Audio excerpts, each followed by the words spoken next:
No início do século XX, em Portugal, surgia um movimento político e filosófico que influenciou profundamente a história política do país e também a história política do Brasil. Tratava-se do integralismo, ou também chamado de integralismo lusitano.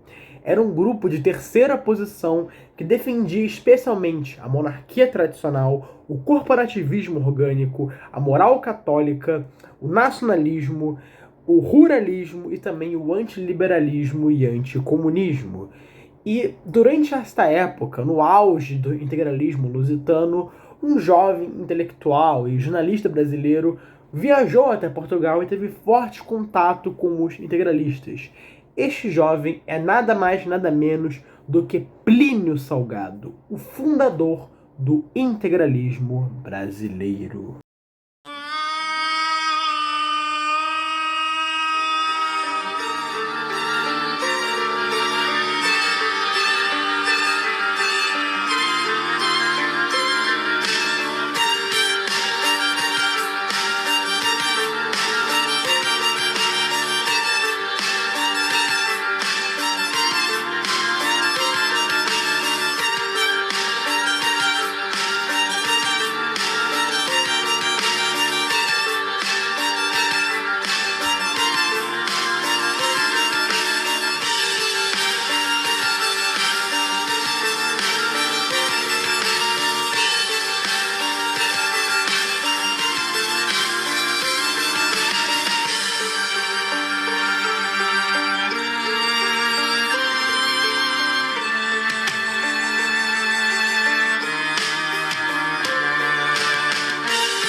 O Plínio Salgado, ele nasceu no ano de 1895, em São Bento do Sapucaí, que fica em São Paulo. Ele era filho de um político local e de uma católica fervorosa. Ele cresceu em uma região pequena, era uma cidade com poucas pessoas, mas sua família tinha uma boa condição financeira e também tinha uma excelente formação. Ele herdou o gosto pela política do pai e o gosto pela religião, especialmente pelo catolicismo, da mãe. E ele, desde muito criança, se mostrou alguém muito inteligente, muito curioso e amante dos livros. Ele era muito apegado à literatura, enfim, e gostava muito de estudar desde muito criança, o que demonstrava que ele já tinha vocação para a vida dos estudos desde muito novo. E com apenas 14 anos, já muito interessado em política, ele começou a publicar artigos para o jornal local da cidade, em que ele já escrevia as suas opiniões, suas críticas, enfim. E com 19 ele fundou o seu primeiro jornal, e aos 20 também ele publicou o seu primeiro livro. O Plínio Salgado, então, ele resolveu seguir a carreira como jornalista e ele se destacou muito na sua área. Ele era considerado um excelente jornalista, escrevia muito bem, com muita convicção. Ele era considerado alguém de uma personalidade forte, ele tinha opiniões muito fortes, que ele defendia com unhas e dentes, não voltava atrás, ele realmente tinha muita convicção que o que ele fazia, o que ele pensava era o certo, e ele, como jornalista, ele teve contato com os modernistas, e ele se tornou um adepto do modernismo, que era basicamente um movimento artístico e intelectual do Brasil, lá no início do século XX, que defendia uma ruptura com o tradicionalismo e com o academicismo da arte na época do Brasil. Eles acabavam defendendo uma arte mais livre, mais solta, mais desprendida. Então, era basicamente isso que os modernistas defendiam, e o Plínio Salgado ele se tornou um modernista. Foi no ano de 1918 também que ele fundou o Partido Municipalista, o que mostrava já suas convicções como alguém que defendia tais teses, porque o municipalismo nada mais é do que a linha de pensamento político que defende que os municípios, que os estados devem ser mais livres. Então eles acham que a nação não deve ser tão centralizada assim, que deve ser mais livre os municípios para serem mais autônomos, criarem suas próprias leis, decidirem as coisas locais por conta própria, sem depender de um Estado grande e centralizador. Era isso que o Plínio Salgado defendia e ele criou esse partido com essa intenção. Mas era um partido muito pequeno e muito local, porque eu devo relembrar a vocês aquilo que eu disse no vídeo do Getúlio Vargas, que nessa época, no início do século XX do Brasil, que é a chamada de República Velha, o Brasil ele era muito descentralizado. Ou seja, basicamente os estados eram muito autônomos e só São Paulo e Minas Gerais que realmente tinham influência em todo o território nacional. Todo o resto era uma política mais local. Então era comum existirem vários partidos apenas locais. Não é igual hoje que tem, sei lá, 40 partidos no Brasil e todos eles têm influência em todo o território. Não, nessa época tinham vários partidos espalhados pelo país inteiro e eram, na gigantesca maioria, partidos muito pequenos que eles acabavam muito rápido. E esse foi o caso do Partido Municipalista do Plínio Salgado, que ele teve uma certa influência lá no local dele, onde ele morava por um tempo, mas depois ele acabou muito rápido, isso era algo extremamente comum na época. 2 anos depois dele fundar esse partido, ele se mudou para São Paulo, a capital São Paulo no caso, porque ele já trabalhava como jornalista. Ele começou então a trabalhar para os principais jornais de São Paulo. Como eu falei, ele se destacou muito na sua carreira como jornalista e já estava ganhando muita fama por causa disso, ainda mais por conta das suas opiniões políticas muito fortes, que ele escrevia muito bem, era considerado alguém muito erudito, muito inteligente, enfim, estava chamando muita atenção por conta disso. 2 anos depois dele se mudar para São Paulo, enfim, já como um grande jornalista, ele acabou participando da Semana de Arte Moderna, a famosa Semana de 22, que foi o auge do modernismo no Brasil. O problema é que foi justamente nesse período que o Plínio Salgado ele começou a se afastar dos modernistas, porque desde essa época, aliás, desde que ele era muito jovem, o Plínio Salgado ele era um convicto nacionalista, ele era muito patriota, defendia os símbolos nacionais, a cultura brasileira como um todo, e ele acreditava que o Brasil ele devia ser soberano, forte, independente, sem necessitar muito de influências estrangeiras. E a principal crítica dele aos modernistas é que eles importavam muito coisas do exterior. Por exemplo, eles eram muito influenciados por outros movimentos estrangeiros, como o cubismo, por exemplo. Eles eram muito influenciados por isso, e aí o Plínio Salgado não gostava disso. O sonho dele era criar um movimento artístico 100% brasileiro, que realmente representasse toda a nação brasileira como um toda, sem ter nenhuma influência do exterior. Ele sonhava com isso, com uma arte que mostrasse a verdadeira identidade nacional. E ele não via isso no modernismo. Então, decepcionado, foi justamente no período que ocorreu a Semana da Arte Moderna que ele resolveu de vez se afastar do modernismo, e ele acabou sendo um dos criadores do movimento verde-amarelismo. O verde-amarelismo defendia isso que eu falei, de uma arte 100% nacional, 100% brasileira, que mostrasse a identidade do povo brasileiro de forma verdadeira e de forma clara. Ele queria isso e por isso que ele foi um dos principais fundadores e criadores do verde-amarelismo e foi um dos principais nomes e líderes do movimento na época, que juntou muita gente, embora, claro, não teve tanta influência assim quanto teve o modernismo. E dentro do verde-amarelismo tinha um grupo que era considerado o grupo mais radical, o grupo mais nacionalista que tinha dentro do grupo, que por sinal já era um grupo nacionalista, mas esse grupo dentro dele era o grupo mais nacionalista que tinha, que era o grupo da ANTA, que o Plínio foi o fundador desse grupo, que era um grupo, não era bem artístico, era mais político a intenção desse grupo de falar mais acerca da importância de se criar um nacionalismo brasileiro. No ano de 1928, ele foi eleito deputado estadual, ele era filiado pelo Partido Republicano Paulista.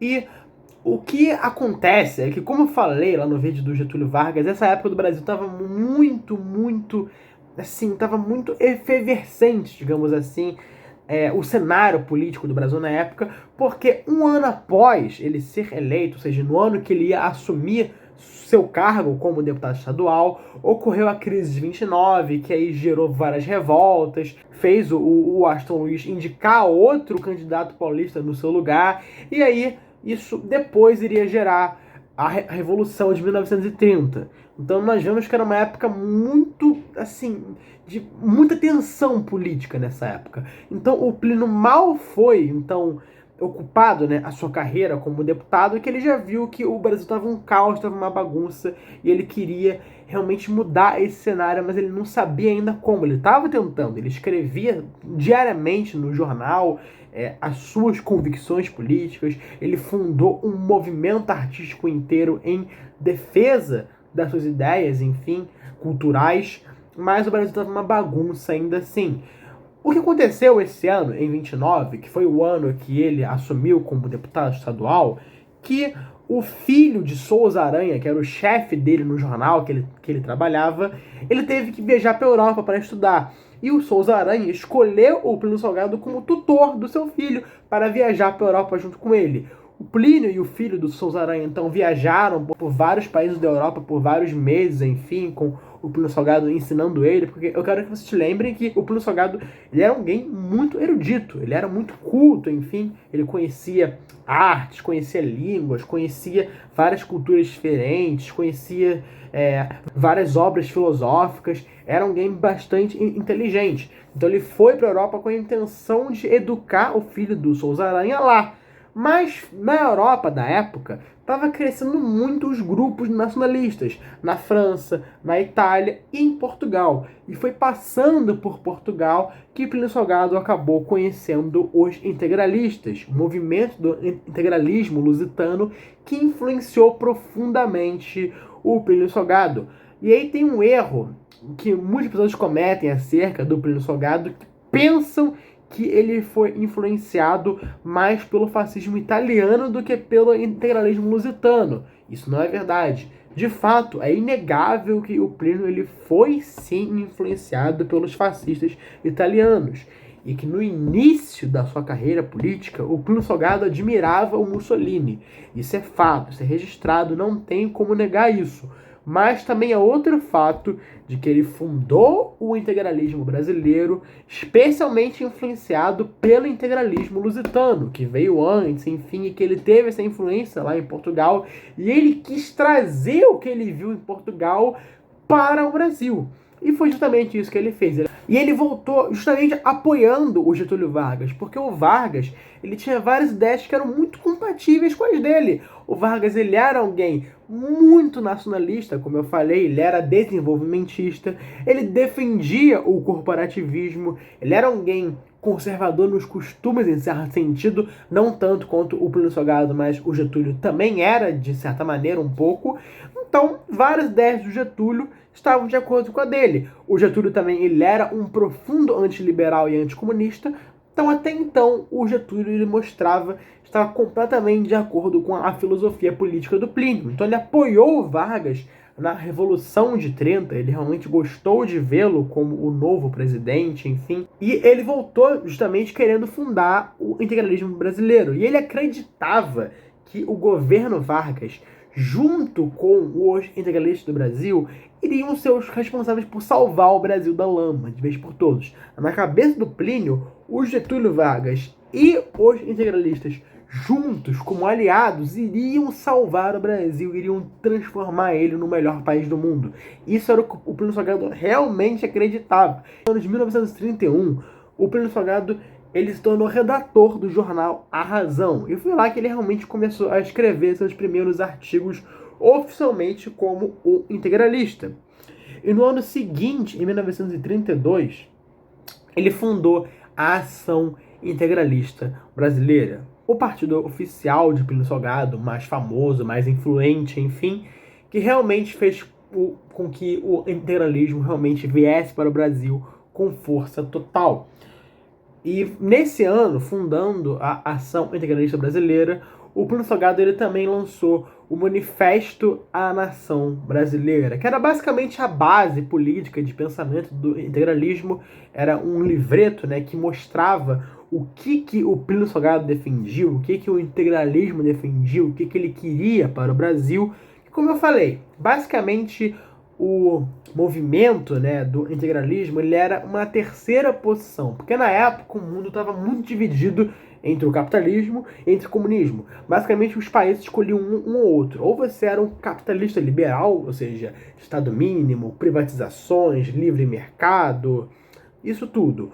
Ou era comunismo, que era Estado grande, estatização, igualdade, um coletivismo forçado. O mundo estava dividido entre esses dois. O Plínio Salgado, com o movimento integralista, quis fazer uma espécie de meio termo, uma terceira posição entre capitalismo e comunismo, no qual ele defendia a propriedade privada, mas não tanto quanto o capitalismo. E ele também defendia o direito dos trabalhadores, mas não de forma tão forçada e de forma até um pouco bizarra contra os comunistas. Então, basicamente, o integralismo defendia uma monarquia tradicional, o corporativismo orgânico. O que é isso? Eles basicamente enxergam a sociedade como um corpo, enquanto no capitalismo quem tem prioridade é o indivíduo isolado, né? É o que chama de individualismo, enquanto no comunismo é o coletivismo, né? É o grupo como um todo. No corporativismo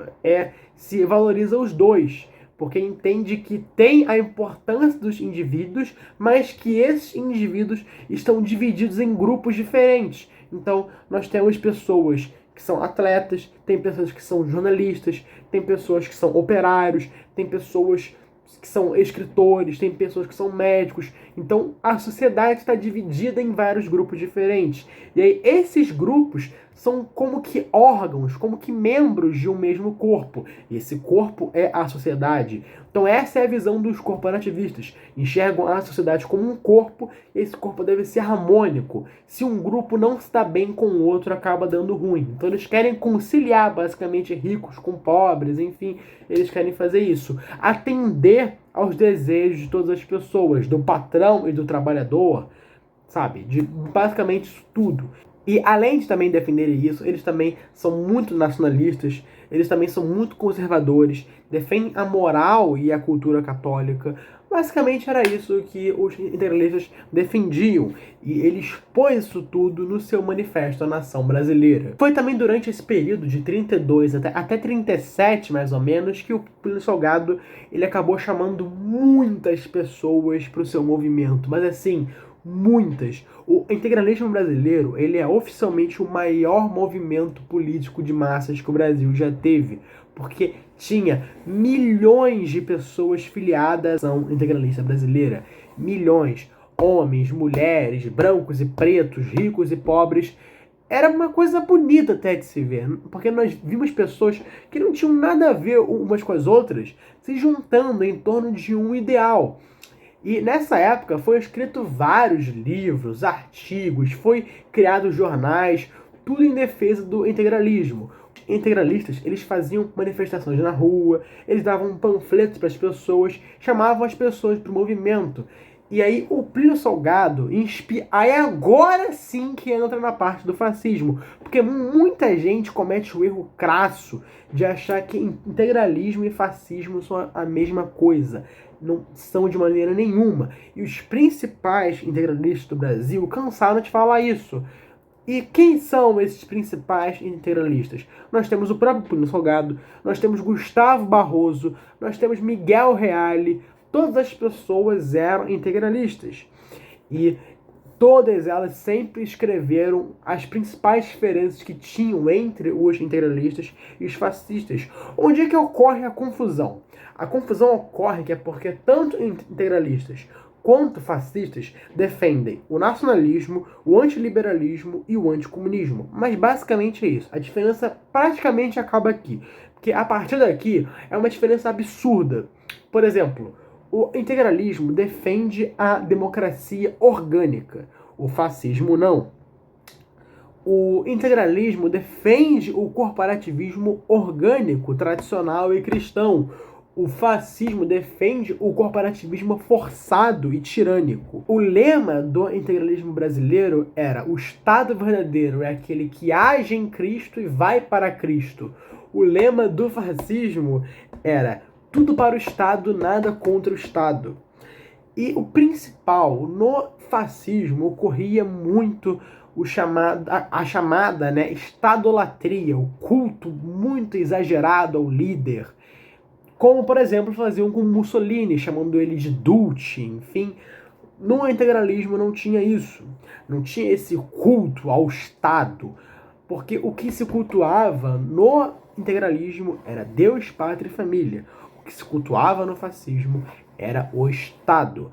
Ainda mais também levando em conta que os integralistas defendiam, por exemplo, o municipalismo, que era o quê? Justamente a ideia do Estado ser uma coisa descentralizada. Então vejam como são coisas opostas. Os integralistas defendiam a descentralização. Os fascistas defendiam a centralização.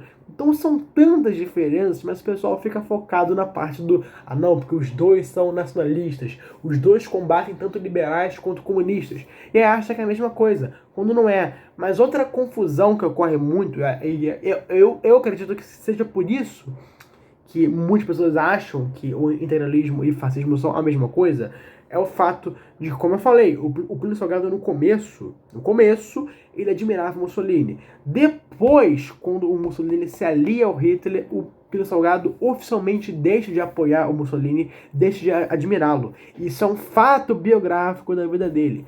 Outra coisa também que eu acho que leva as pessoas à confusão é o que eu ia falar antes, é a estética. É o estilo do movimento, a retórica, digamos assim, que o Plínio Salgado se inspirou. E aí era isso que eu ia falar lá quando eu meio que me interrompi. Que basicamente a base política e filosófica do Plínio Salgado e do integralismo vieram do integralismo lusitano que vem antes do fascismo. Agora, a estética do movimento era inspirada no fascismo italiano. Isso é uma coisa que não dá para negar. E aí tinha várias coisas que o Plínio Salgado ele acabou incorporando para o movimento do integralismo, mas como eu falei, ele era alguém muito nacionalista, muito patriota. Ele não queria só incorporar uma coisa vindo de fora. Ele queria trazer isso, mas moldar e abrasileirar a coisa. Então, por exemplo, ele criou uniformes próprios dos integralistas, que eram os chamados camisas verdes, né? Então, todo integralista ele tinha uma camisa verde. O brasão, né, o símbolo do integralismo, era o sigma, que era meio que uma bandeira azul que tinha, e aí no meio tinha o símbolo do integralismo. A saudação integralista, por exemplo, que era o Anauê, que basicamente a pessoa estendia assim a mão, assim, no caso a mão reta, não é igual no nazismo, que é assim no integralismo, era assim, chamada Anauê. O que é Anauê? É uma palavra que vem do tupi, que significa você é meu irmão. É uma coisa bonita. Então, outra coisa que é uma diferença brutal, que as pessoas comparam. Não, gente, veja como os integralistas são fascistas. Veja como eles são parecidos com os nazistas. Olha a diferença. A saudação do fascismo era Ave Duce. Ou seja, viva o Mussolini, viva o nosso grande líder. Era essa a saudação fascista. A saudação nazista era Heil Hitler, que, de novo, uma saudação ao líder, ao Estado. E qual que era a saudação integralista? Anauê, que é você é meu irmão. Não tem nada de estadolatria, não tem nada de culto ao líder, uma coisa completamente diferente. Então nós vemos essas coisas aqui. Outra coisa também, por exemplo, foi que o integralismo, e isso é uma coisa engraçada, como eu disse, ele queria abrasileirar muitas coisas. Então, por exemplo, os integralistas, eles eram contra a figura do Papai Noel. Essa é uma coisa que é muito engraçada na história deles, que eles quiseram abrasileirar o Papai Noel. Quiseram fazer com que ele deixasse de ser vermelho, enfim. Inclusive tem até imagens do Papai Noel vestido como um integralista, mas depois também eles criaram o vovô índio, que era literalmente um índio que dava presente para as crianças. Mas isso não foi muito pra frente, foi uma coisa mais corriqueira, que é um pouco cômica de se falar aqui, que eu acho bastante engraçado. Mas basicamente Essa era a estética do movimento, que era inspirado no fascismo, mas que foi abrasileirado. Eu posso também falar do hino do integralismo, que é até bem bonito, que é aquele do Avante, Avante, nosso Brasil vai despertar, que realmente foi um hino que eles criaram, que foi bem criativo.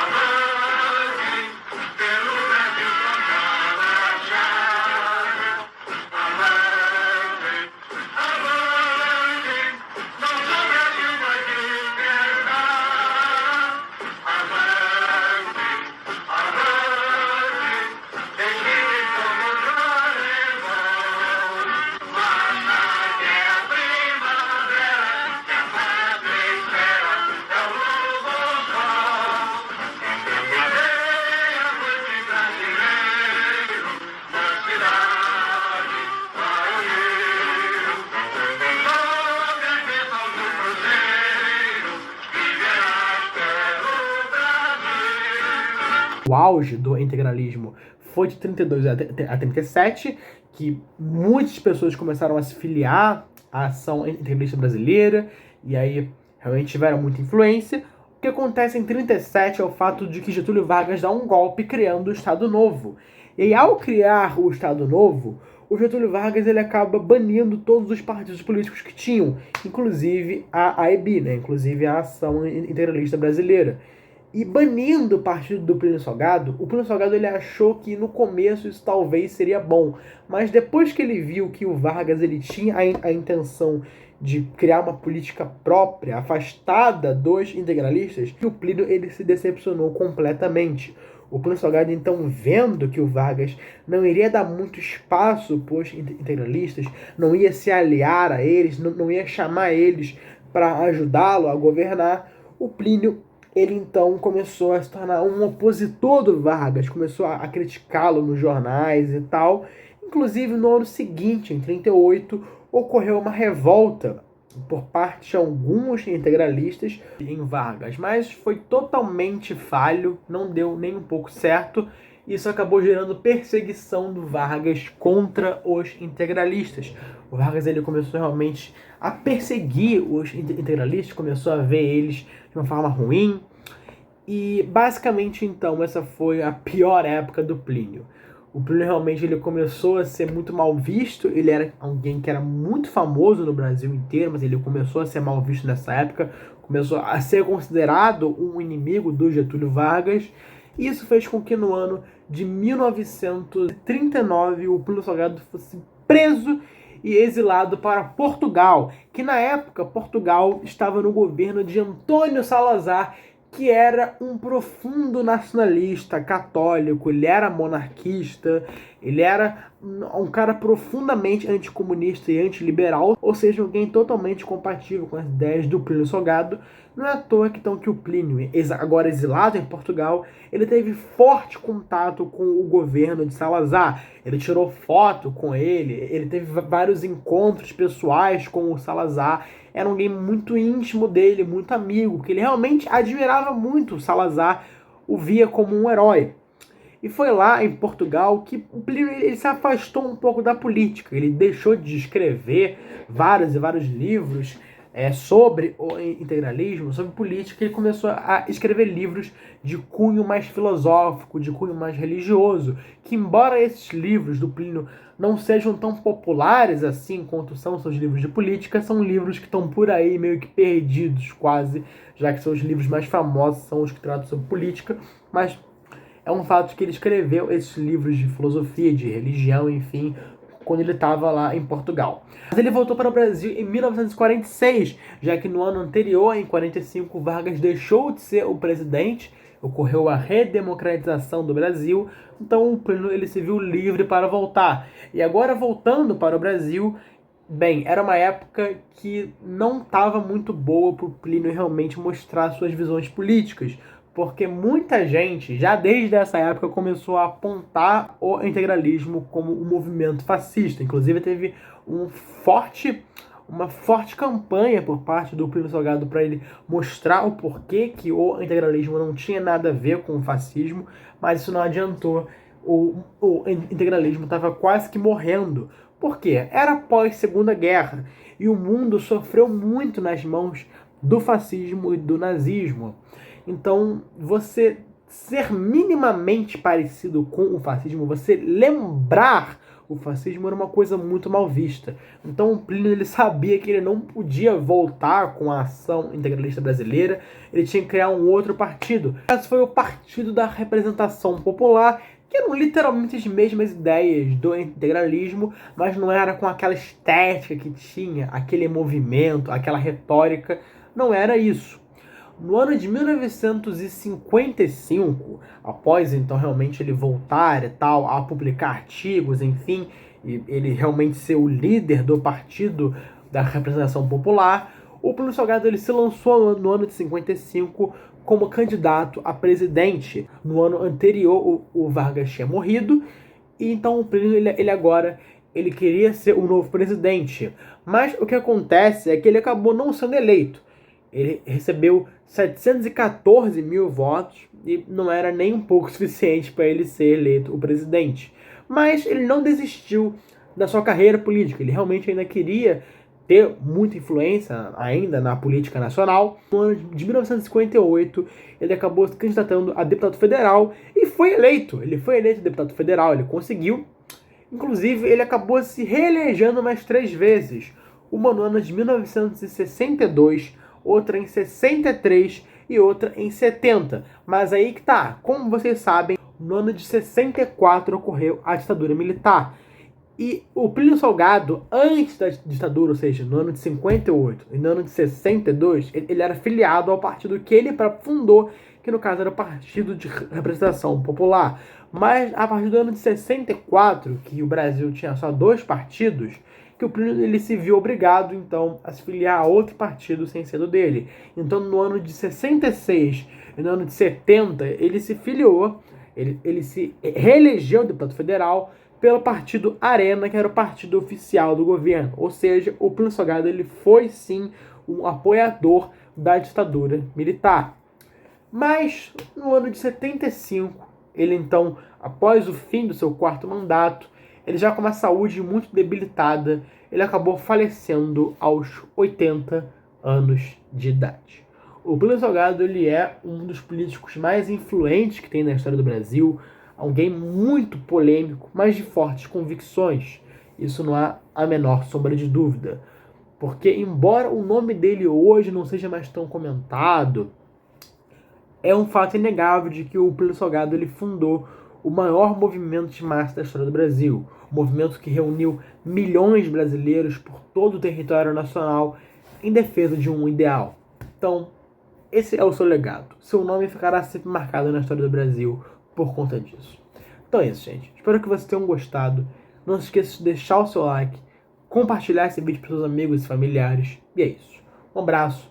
Até o próximo vídeo. Valeu. Falou!